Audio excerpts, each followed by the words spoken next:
reason that people are scared out of their wits.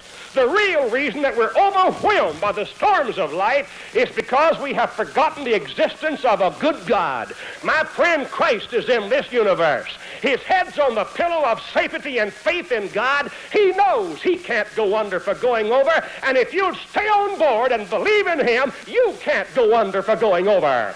Look at Jesus. You have seen the disciples in their terror and fear. You've heard their screaming cry. You've seen them wringing their hands, pitching over in the bottom of the boat. But look at Jesus. He's standing there in the bow of the ship. He's untroubled, unmoved, unstartled by the storm. The wind is blowing his hair. The spray is wetting his face. His robe is flapping in the breeze. He listens. He raises his face. He stretches out his hand, and his compelling voice rises above the roar and the din of the storm. While his disciples cower in fear and scream out in torment, he speaks, "Peace, peace, peace, be still." And he hushes the sea to sleep. And instantly the ship is on the other side. Yes, neighbor, look at Jesus. Look at him now on the other shore as he gets out of the ship and his disciples surround him. They come up and look at him. For a moment they're startled and a little afraid of him. He says, "Why were ye so fearful? And where is your faith?"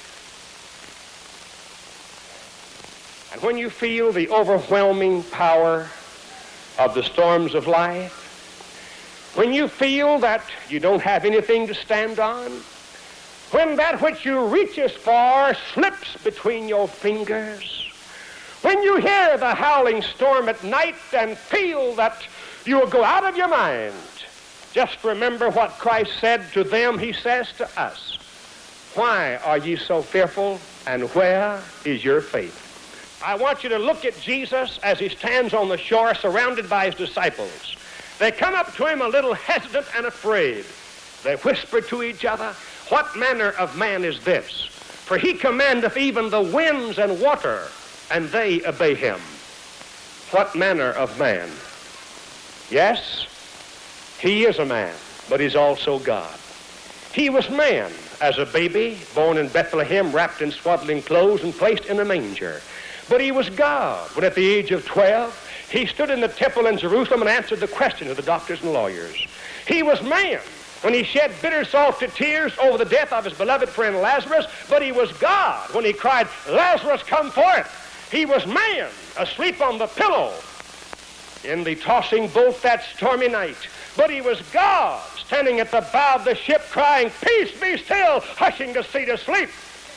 What manner of man is this? He commandeth even the winds and water, and they obey him.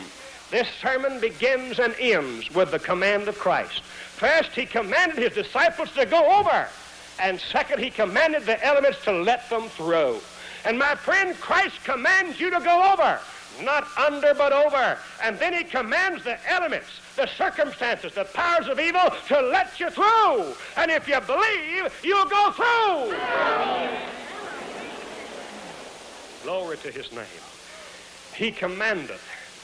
They said, and the winds and waters obey him. Christ commandeth. He commandeth the cancer to come out of your body.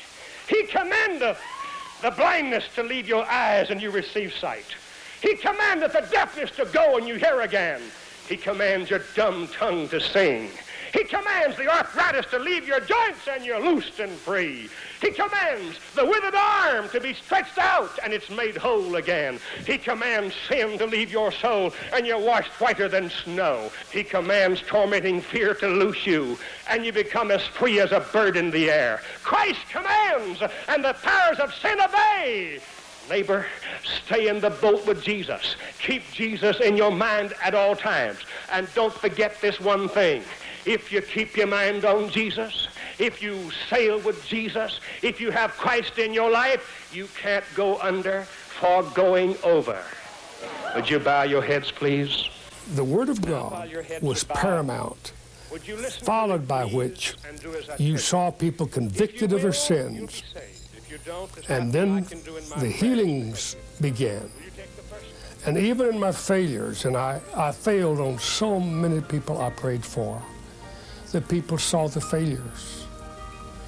You know, it's some experience to have them come across the platform in front of you praying. One gets healed, the next one does not. One gets healed, the next 5 don't. 5 get healed, the next 2 don't.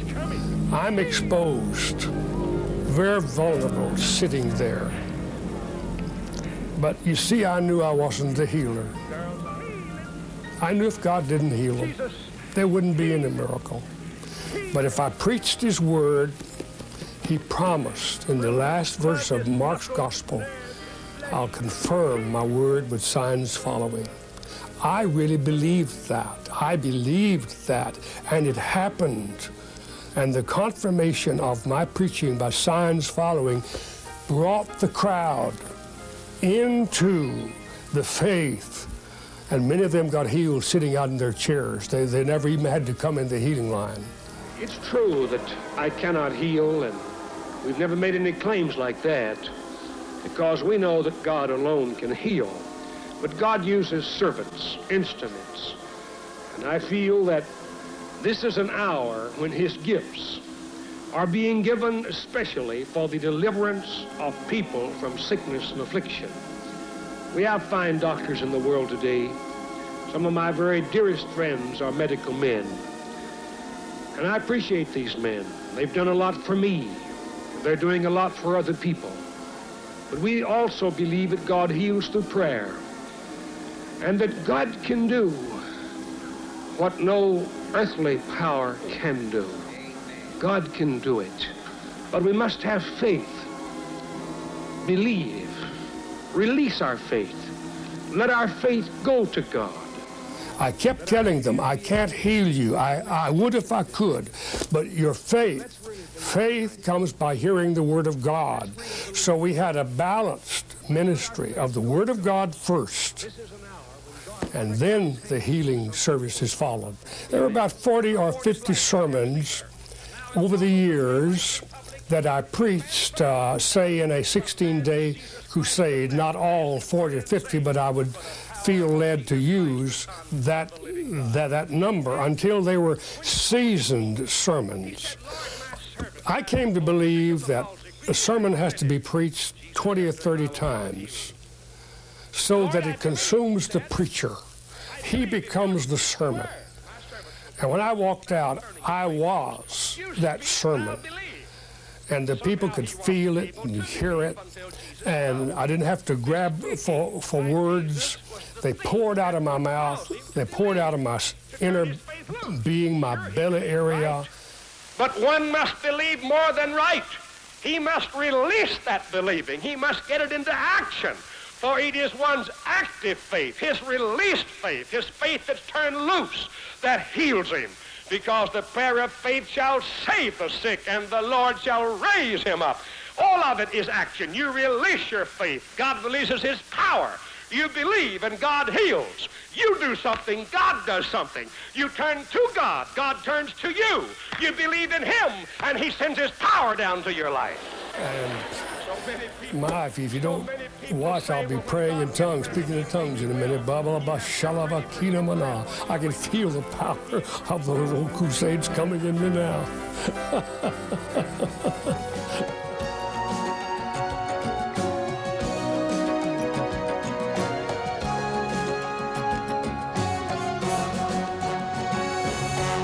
Here is Jesus Christ in heaven, his Spirit filling this world.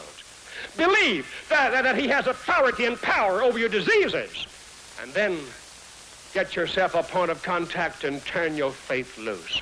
When you come in this prayer line tonight, and I lay my right hand upon you, let that be a point of contact and believe. And when I pray for this audience in a mass prayer, and I reach out my hand towards you, and you put your hand on your body, believe, for Jesus Christ of Nazareth can reach out and touch you and make you whole from the crown of your head to the soles of your feet. No matter where you are, when I reach out to pray for you, believe, because God's in this present world. He's here right now if we only believe in him. The point of contact was given to me in a rather extraordinary experience. When I went to the little church I was pastoring and into the small office and fell down on the carpet and was seeking God,